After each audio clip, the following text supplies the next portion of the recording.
Oi pessoinhas, tudo bem com vocês? No vídeo de hoje, como vocês viram aqui no título, eu vou falar da estrutura da redação do Enem. No vídeo passado a gente falou sobre as competências da redação do Enem, então se você não assistiu, clica aí no card ou na descrição do vídeo que você vai ser diretamente mandado para o vídeo, tá certo?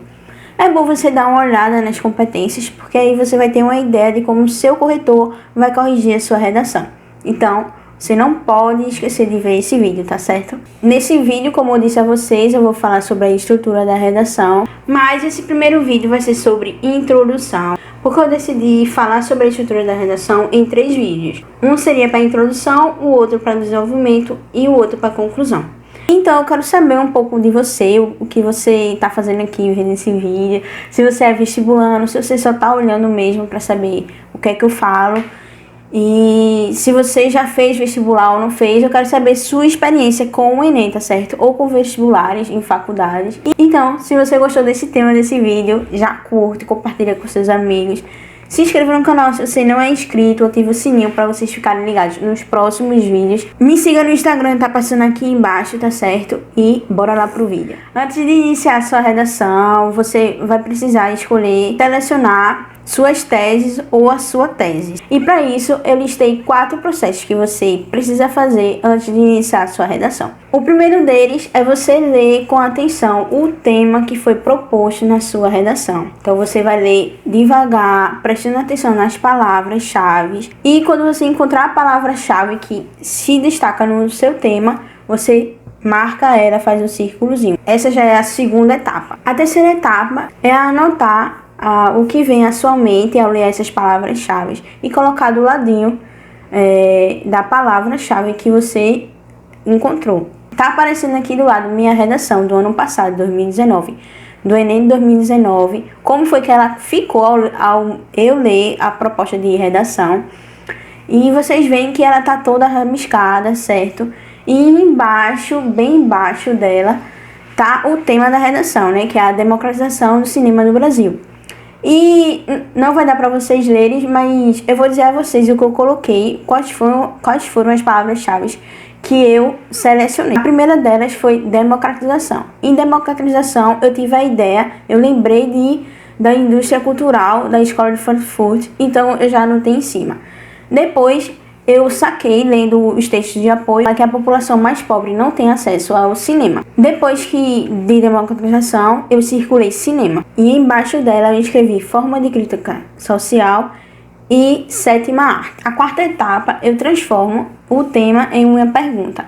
Então nessa eu utilizei a pergunta: como democratizar o cinema no Brasil? E já com essa pergunta eu já selecionei propostas de intervenção para esse problema. Já citei as 4 etapas que você precisa para selecionar sua tese antes de começar sua redação, certo? É importante isso para você ter um norte do que começar a escrever. A tese que eu escolhi para eu fazer minha redação do tema do ano passado do Enem, eu escolhi qual a causa da falta de democratização do cinema no Brasil. Eu usei causa como a tese. Eu vou colocar quais são as causas que tem a falta de democratização do cinema no Brasil. Mas eu poderia substituir essa causa por consequência, tanto para o indivíduo, tanto para a sociedade.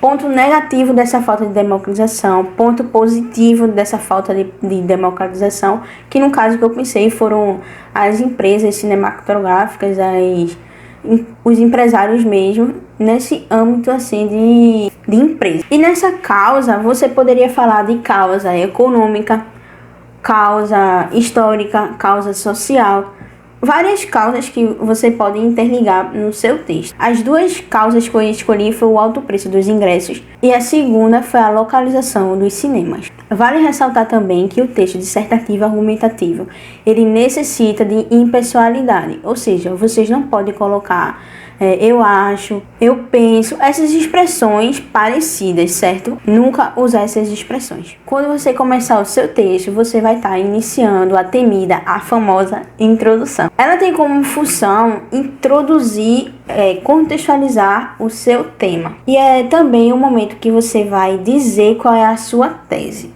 Então, a estrutura da introdução ela é contextualização mais a sua tese. E o que seria tese? Ela A tese ela é a sua ideia principal que vai ser usada em todo o seu texto. Mas é importante vocês ficarem ligados, porque na introdução vocês não vão defendê-la, a sua tese. Vocês não vão colocar argumentos para dizer que sua tese ela é verdadeira, sua tese é válida. Eu trouxe para vocês alguns tipos de contextualizações que vocês podem usar para iniciar o seu texto. A primeira delas é a alusão histórica e a alusão cultural.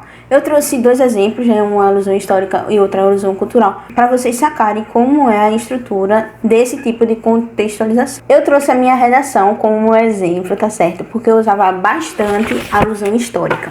O tema que eu escrevi foi o movimento antivacina, como surgiu e quais consequências ela pode trazer. Bora lá ver como foi que eu escrevi.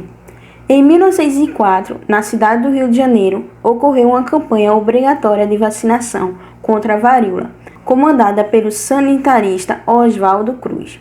Entretanto, a população reagiu contra essa campanha, pois não havia conhecimento sobre essa problemática. Acontecimento histórico designado como revolta da vacina. Nos dias atuais, mesmo com a maioria da população tendo um entendimento maior da importância da vacinação, é possível encontrar pessoas contrárias à imunização. Diante disso, cabe analisar o início do movimento anti-vacina, bem como as sequelas para a população brasileira. A contextualização você já dá para entender pela alusão histórica, que seria até o ponto que eu falo, acontecimento histórico designado como revolta da vacina. Essa seria a minha contextualização em apenas 3 linhas praticamente. É coisa rápida, certo, minha gente? Vocês citam a contextualização e ponto. Depois disso, vocês vão ter que ligar para os dias atuais, porque como você percebe, está numa época muito antes, 1900 e bolinha. Então, você vai precisar trazer para os dias atuais. E foi o que eu fiz. Depois disso, eu coloquei as minhas 2 teses, que foi entender, né, qual foi o início do movimento de vacina, como se deu, e as sequelas desse movimento para a população. E essa foi a contextualização que eu usei nessa redação, certo? E agora eu vou ler um exemplo da alusão cultural. Essa eu peguei da internet, certo? Na alusão cultural você cita escritores e escritoras, poetas, músicos, mitos e etc. O exemplo que eu trouxe fala sobre mitos. Na mitologia grega, Sísifo foi condenado por Zeus a uma enorme pedra morra acima eternamente. Todos os dias ele atingia o topo do rochedo, contudo era vencido pela exaustão. Assim, a pedra retomava a base. Odiernamente, esse mito assemelha-se à luta cotidiana dos deficientes auditivos brasileiros, os quais buscam ultrapassar as barreiras, as quais os separam do direito à educação. Nesse contexto, não há dúvida de que a formação educacional dos surdos é um desafio no Brasil, devido não só à negligência governamental, mas também ao preconceito da sociedade. E essa redação citou o mito grego, né? Ele fez uma alusão cultural. A segunda contextualização que eu trouxe foi a citação. A citação, ela pode ser direta e indireta. É direta quando você usa aquelas aspas para você dizer o que foi o que o autor disse. E a citação indireta é quando você fala o que a pessoa disse de acordo com as suas palavras. E eu vou ler agora o exemplo que eu disse a vocês, que é da citação direta. Abre aspas. Os fins justificam os meios. Fecha aspas. Ponto. A frase do filósofo Nicolau Maquiavel parece fazer alusão à situação atual do Brasil quanto à sua política e seu mal, a corrupção.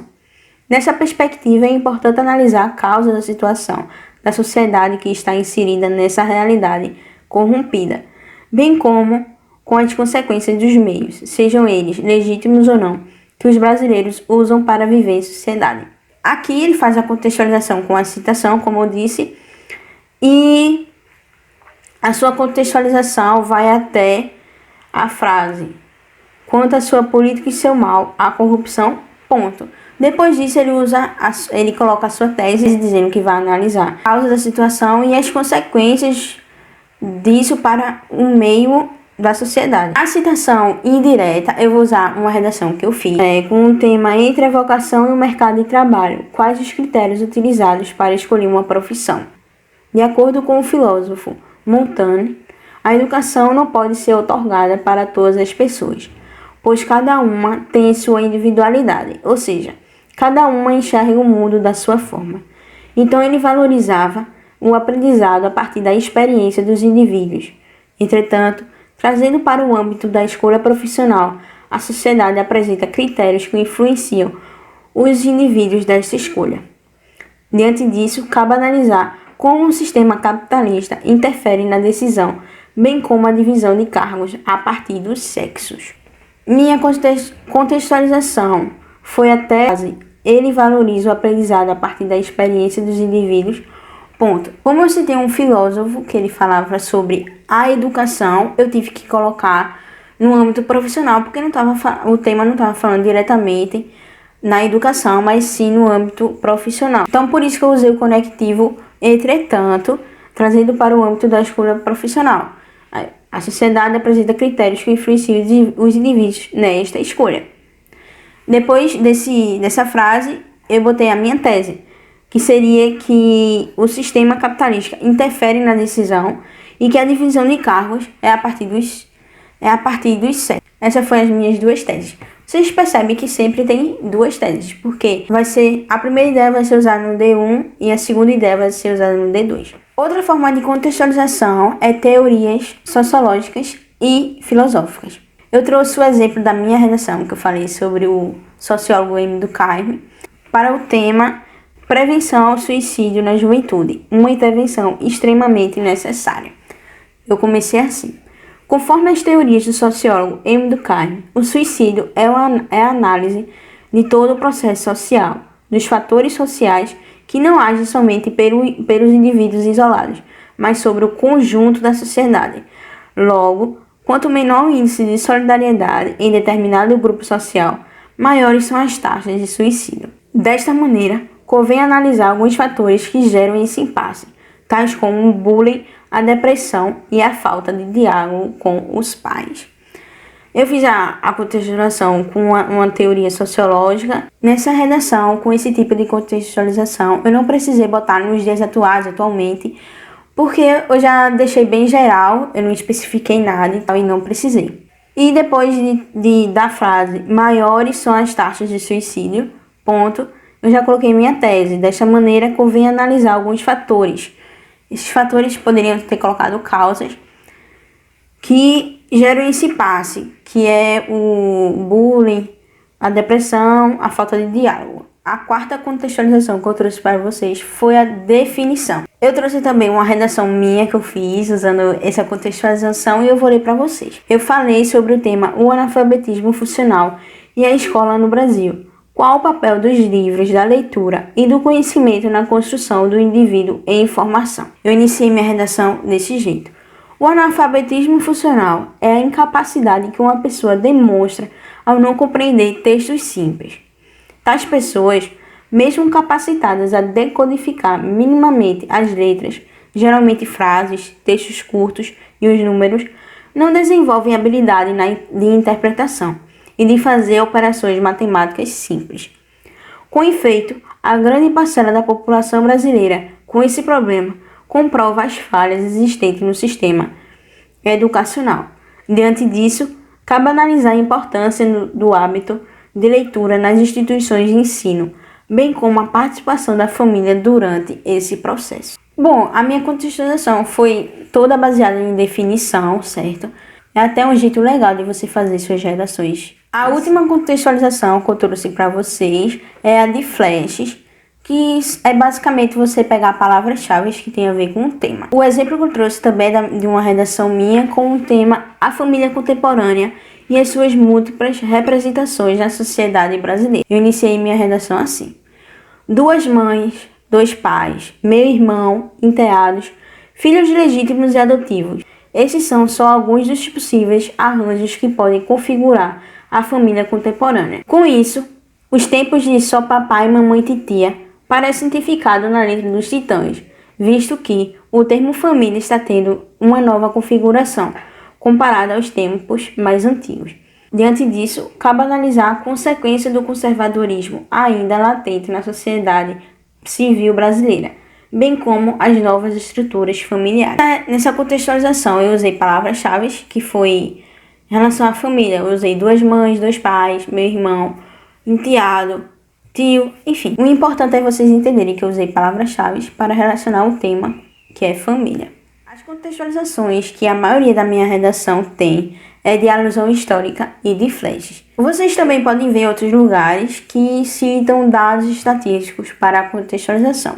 Sim, vocês podem fazer isso, é um jeito legal, mas eu não recomendo, porque você pode usar esse dado. Se você lembrou desse dado na redação, por que não usar para comprovar algo que você falou, certo? Esse dado vai ficar mais enriquecedor no seu desenvolvimento, então guarda ele para o seu desenvolvimento e tenta não usar na introdução. Só para lembrar o que eu falei, se sua contextualização for de um cenário longe da realidade, você vai precisar colocar ela nos dias atuais. Exemplos de contextualização que você vai precisar colocar no cenário atual é alusão histórica, é filmes, é séries, e entre outros. Alguns conectivos que você pode usar é nos dias atuais, trazendo para a realidade atual. Observa-se que, apesar do lapso temporal, enfim, eu trouxe esses 3 exemplos para vocês terem uma ideia de mais ou menos o que colocar. E o vídeo de introdução foi isso, minha gente. Espero que vocês tenham gostado. Me desculpa aí pelo corte rápido assim, porque eu fiz esse vídeo tudo junto, introdução, desenvolvimento, conclusão. Mas depois eu vi que ficou muito grande, então eu tive que cortar, tá certo? Então, me desculpem. Então, não esqueça de deixar aquele like que, se você gostou. Compartilhar com seus amigos vestibulando que estão aí desesperados por causa dessa quarentena. Se inscreva no canal se você não é inscrito. Ative o sininho. Me siga aqui no Instagram, tá passando aqui embaixo, que eu tô sempre por lá, postando tudo pra você. Um beijo e até o próximo vídeo. Tchau!